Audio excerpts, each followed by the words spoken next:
Aloe vera is a medicinal plant that has multiple benefits and properties for your health. It is used in a large number of beauty and wound healing treatments, which can be done from your own home thanks to the fact that this plant is easy to obtain and also to grow. In this video, I will show you 5 incredible benefits of aloe vera. At the end of the video, I will show you how to prepare the powerful aloe vera oil that will rejuvenate your skin.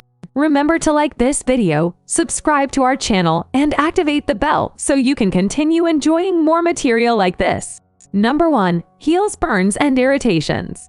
Aloe vera is recognized for its uses in skincare thanks to its healing, antibiotic, and regenerating properties. This plant relieves pain and skin conditions, attacks bacteria, and can help heal burns, cuts, and other injuries. Number 2. It is an anti-inflammatory and pain reliever.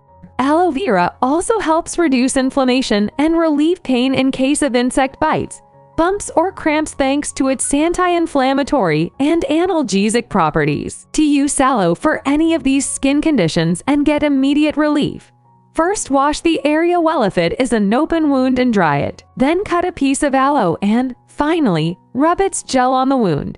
Number 3. Soothes an upset stomach. Aloe vera is an ally to improve digestion and some problems in your digestive system. It works against constipation, favors the absorption of nutrients, rebuilds the intestinal flora, and even attacks the bacteria that cause stomach ulcers. To use aloe vera as a natural remedy against an upset stomach, blend a piece of aloe vera gel and take a tablespoon of this liquid daily. It is important to note that it works as a natural laxative and is not recommended to be taken during breastfeeding.